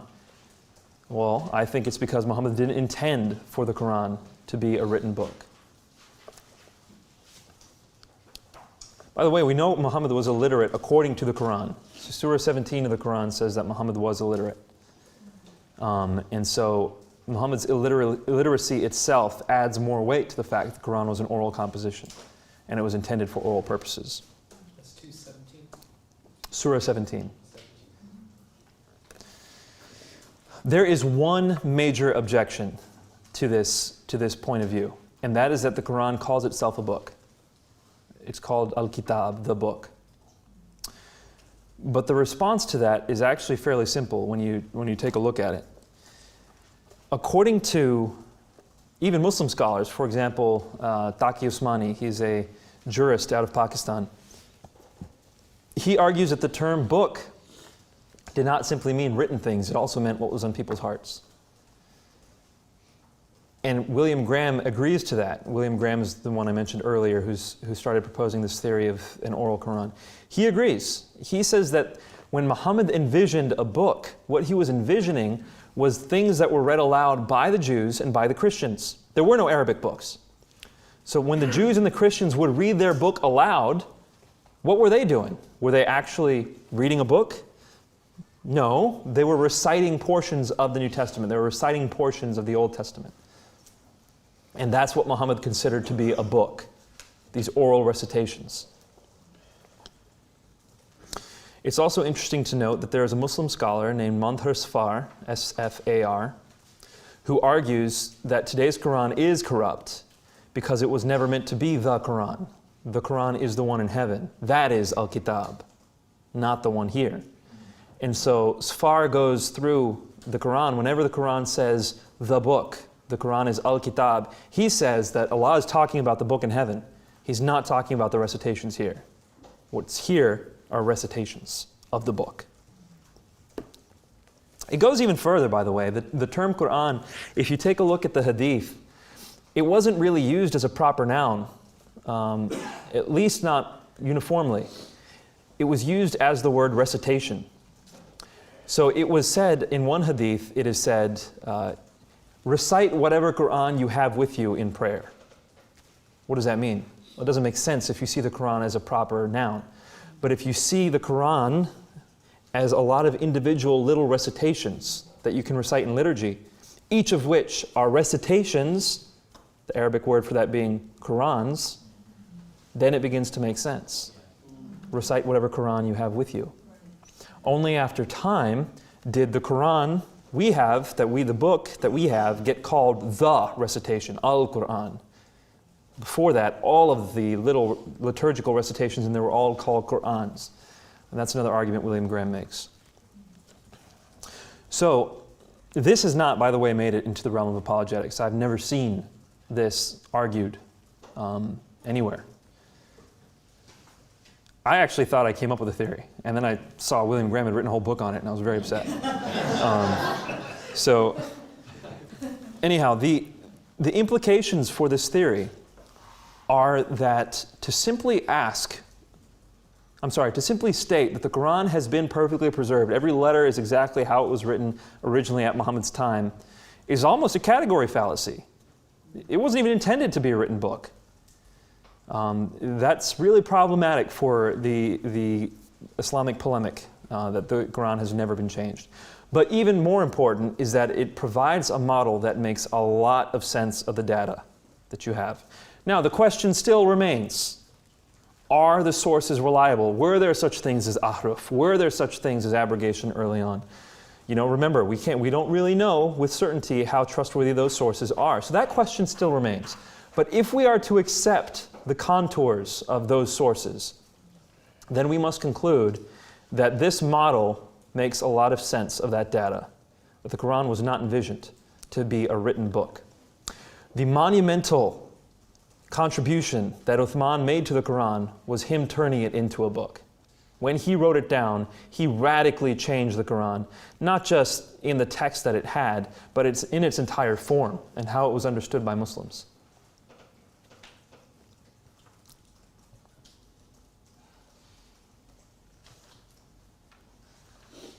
Of course, apart from this, just looking at the data as it is, the whole claim that the Quran has never been changed exactly the way it always was is just untenable, historically speaking.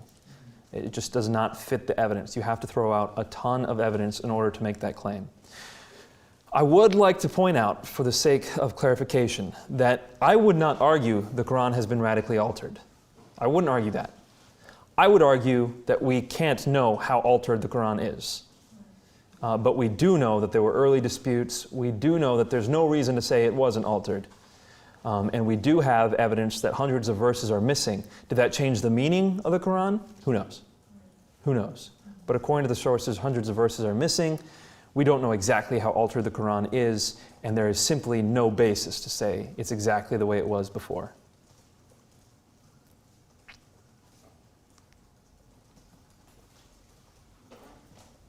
By the way, if any of you, I'm trying to decide whether I should do this.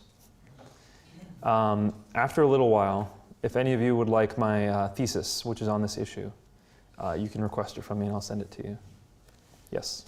I was just thinking kind of like with those imams, you told the story the imams telling you was like about the spirit of the Quran, and I was thinking if you make the case that it is oral and that it's kind of these is never intended to be written down, so it could be imperfectly spoken, and that's how it was to be received, with imperfectly in the sense that, you know, there may be certain parts missing. I take that, you know, when I'm retelling it myself in my performance, I change some certain things. Then is there? It seems like that they could say then we still have the Quran today because we're still speaking it, you know, imperfectly, and it's just like, you know, representative of the real Quran that's in heaven. Do you kind of get what I'm saying? Yeah, so the question was, if we argue that the Quran was meant as an oral text and not as a written text, then Muslims would be able to say we still have the Quran today. I think that's correct. I think that's correct. But we would also have to say, I mean, the issue of abrogation still remains. The issue of fluidity still remains. And really, it takes away the whole apologetic impulse of the Quran has never been changed. Right. You'd have to say there was so much fluidity built into it that, in that sense, yeah, it wasn't changed, but not textually. And you can't compare that to the Bible and the Old Testament then, which were written works. Right, and I think that it seems like maybe they wouldn't want to, but it seems like they could forfeit that to you, but still say the true Quran's never been changed, and, you know, our retellings of it are fairly representative of it, and, you know. That's not enough for a Muslim, though. It's not, okay. That's not enough for a Muslim. They need the text to be exactly the same. I want to clarify, when I say that the Quran was never intended to be written down, I mean by Muhammad, and I do think that people wrote stuff down at his time, but those were used to remind Muslims of the oral text. That wasn't the Quran itself. Those were reminders, which is pretty much the conclusion of scholarship. So I'm not denying that there were people writing things down at Muhammad's time, but I am saying those weren't necessarily comprehensive. It doesn't mean that all of the Quran was written down, and that those writings were not considered Quran. The actual recitation was considered Quran. Right. Amanda? The notion of the Quran having never been changed, is that why it's believed that the Quran is only truly the Quran when it's in Arabic, and that if it's translated into other languages, you're not reading the true Quran? Is that where that comes from, or does that come from something different? That partially comes, the question was, if you, the notion that the Quran has never been changed, is that a derivative of the fact that it's only read in Arabic? I would say that Muslims think the Quran is so deep in its meaning and so infinite in its implications that if we were to translate it away, we would lose meaning and we would lose implication, and therefore any translation is not true Quran. But I do think that the original impetus, you're right, is that the Quran was intended for oral recitation amongst Arabs. And so to recite it in a different language would lose some of its potency. But that's a very tenuous statement. I wouldn't stand by that if I had to. It's just a guess. Yes, sir. It was cited in different languages. I guess it had to be translated back into Qur'an. Was that the translation? They will say that the Quraysh was a dialect. It wasn't a different language. Oh, it's a dialect? Yeah. And that's probably accurate.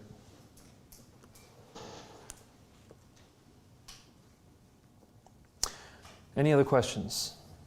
Yes, ma'am. How many language, I mean, I know we have a Quran at home that is in English, but how many languages is the Quran translated into? Well, okay, so Muslims will not allow the term translation for Qurans, generally speaking. They will say an interpretation of the meaning.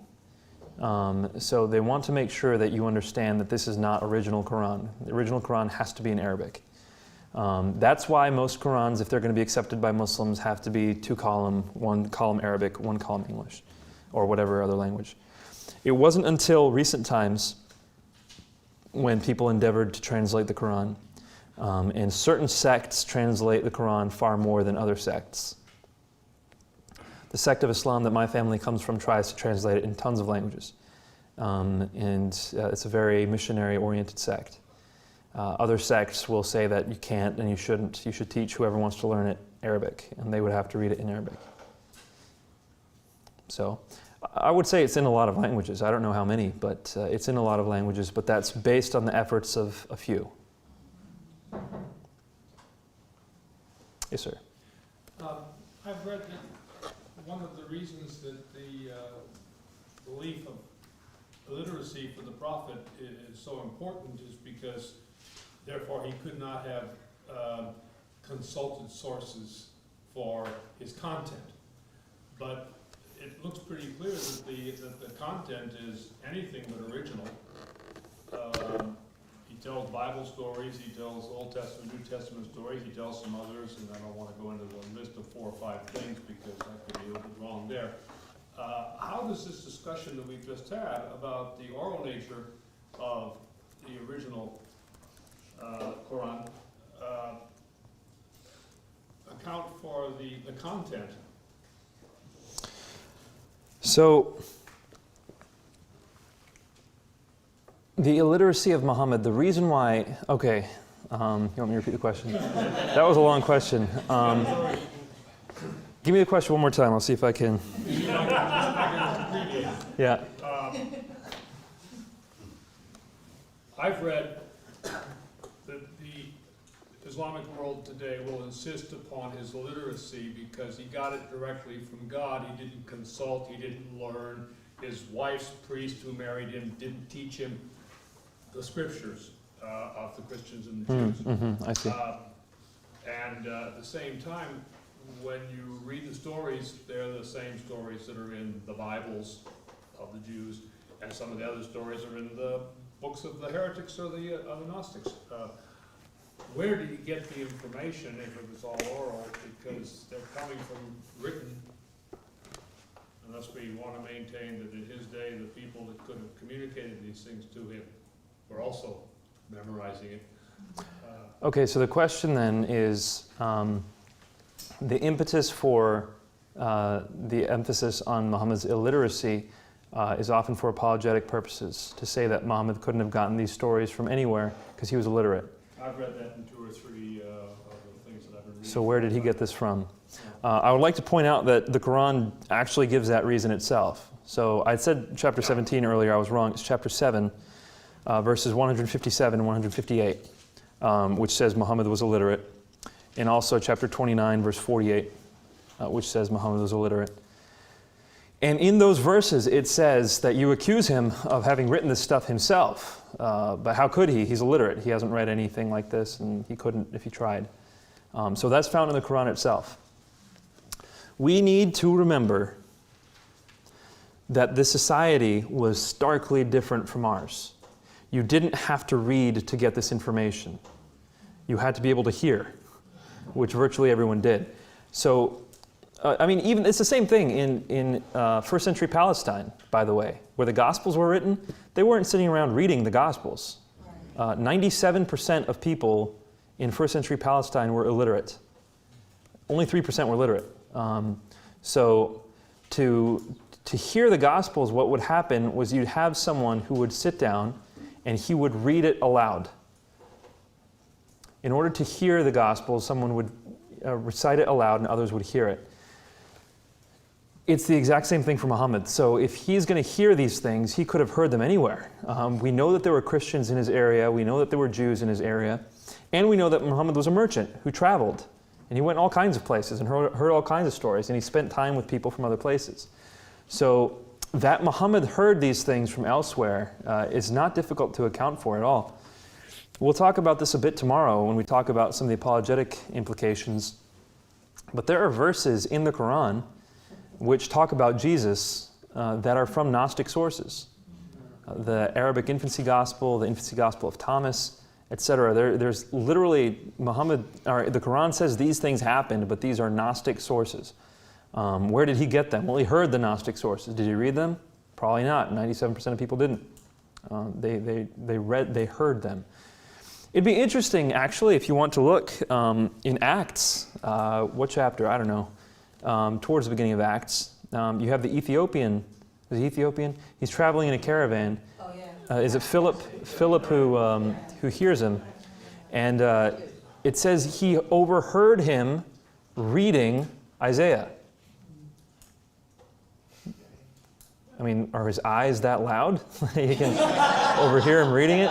No, the way people read stuff was people read them aloud. It was read aloud to them. So I could say, hey, I was reading such and such. What I mean is someone was reading it aloud to me. And we see that even in the New Testament. So Muhammad, having read this stuff, heard this stuff, it's not hard to explain, especially considering his travels and the people he was hanging around. But is that indeed the Muslim claim about how he got the stuff? No. Okay, so how the Muslim claim on how he got this stuff is definitely, Muslims will say that Allah revealed it to him directly. They don't need to say that. I mean, it doesn't really add much to their case. But that's what they'd argue. He got it directly. Did Muhammad, was he a religious man before this? Was he a Christian, a Jew, a pagan? Yeah, so the Islamic sources will say that Muhammad was a monotheist, and that's about it. He just believed in one God before his ministry. So he wasn't part of any formal religion at the time? Not that it says anywhere. Again, you've got people like Patricia Crona and Michael Cook who would argue that he was actually a heretical Christian. But the vast majority of scholars and all Muslims would say no, he was just a monotheist. Do you have any other questions? Yes, sir. Doesn't this fit in as well with the role of poets, what that was supposed to have been in pre-Islamic Arabia, how they were kind of the commentators on what was going on in society, just these poets who would improvise these poetic commentaries on politics or religion or whatever? Yeah, there is. So the question was, doesn't that kind of play in with the role of poets in early history? And I wanted to read this for you. This is a classical Islamic commentator, Ibn Rashid, who says, when there appeared a poet in the family of the Arabs, so talking about Arabs right before Muhammad, when there appeared a poet in the family of the Arabs, the other tribes round about would gather to that family and wish them joy for their good luck. Feasts would be gotten ready. The women of the tribe would join together in bands, playing upon lutes, as they were wont to do at bridals, and the men and boys would congratulate one another. For a poet was a defense to the honor of them all, a weapon to ward off insult from their good name, and a means for perpetuating the glorious deeds of establishing their fame forever. So poets were extremely important in this society. And again, oral society makes sense. That Muhammad was just a poet was a common accusation. According to the Qur'an, if we can read the Qur'an in a documentary fashion, which skeptical scholars would say we can't, but if we can, the Qur'an often responds to the claim that Muhammad is just a poet. And that's part of the reason for the challenge. If you think he's just a poet, then you try to write something like this. You'll see that you can't. That's how that all works together. Wasn't there an early account as well of a poet in Mecca accusing Muhammad of borrowing? Wasn't there an account of an early poet in Mecca who had accused Muhammad of basically borrowing poetry and being a forger? Again, that's in the Qur'an. It says, they accuse you of forgery. But if they knew better, essentially the Qur'an is saying. So yeah, it seems so. There's all kinds of stories of poets battling with Muhammad at that time. Yes, sir? Yeah, I was thinking about the oral practice of, putting things side by side rather than the written practices of going in deep. And so I was thinking about a lot of biblical texts, but especially in the book of Proverbs. You see that all the time. So I'm wondering, just off the cuff, what would you say about comparing and contrasting, that phenomenon in the Quran and the Bible? Actually, Genesis is given as a common example, Genesis 1, of an oral text. Because if you actually look at Genesis verbatim from the Hebrew, it'll say, and then God did this, and then God did this, and then God did this, and then God did, and you see a lot of ands in there used as conjunctions, which is supposed to be a hallmark of oral composition. The difference here is the Islamic claim versus the Christian claim. It doesn't pose a problem for Christian inspiration at all if it was an oral text later written down. Yeah. It does pose a problem for the Islamic polemic that the Quran has never been changed. So you're right. When it comes to the literary quality of the Bible, there are certain portions of the Bible that seem to have been composed in oral composition, but it does not compromise the claims of inspiration and inerrancy for Christians, whereas it does for Muslims, because Muslims have a higher view of their inspiration and inerrancy. That was a great point. Ma'am? Sure, if I can word my question, but I'll try. Your statement about the language and how the Quran, the recitations were for the Arab peoples, then what gives them the impetus to take their beliefs or the message of the Quran to the other peoples? Well, I wouldn't say it was for the Arab people. So the question was, what gives them the impetus to take the message elsewhere when it was developed for the Arab people? I don't think that, well, first off, I don't think Muhammad thought it through that carefully. I don't think he realized what the implications would be. But at the same time, Muhammad did say that you could read the words however you wanted to. He introduced an element of fluidity into the text. So he allowed for people to read however they needed to read in order for them to learn it.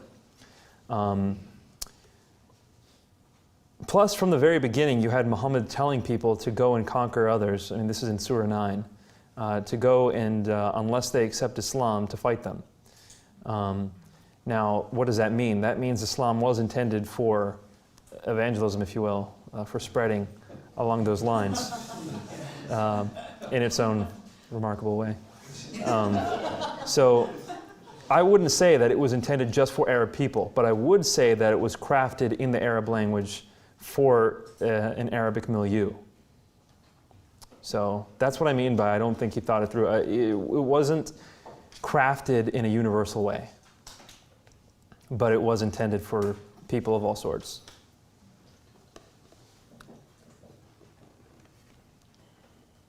Any other questions? We have covered a lot today. We have looked at a lot of the issues with critical scholarship. We've looked at a lot of the sources. This was a very heady day. I gave you a lot of the names of scholars so you can do further research on your own. But this stuff is important to wrestle with because most people who engage in apologetics with Muslims haven't dealt with this stuff. Most believers who work with Muslims, they just don't know the complications when it comes to Muhammad's life, when it comes to the Quran, the level of disagreement even among scholars, and the truly problematic nature of the sources. Now that you've wrestled with this and understood it, we're going to go back to mainly a descriptive approach when we talk about apologetics, because again, that's the basis off which to build a bridge to discuss with Muslims. So you've wrestled with this, you've grappled with it, keep it in your storehouse of knowledge, learn from it.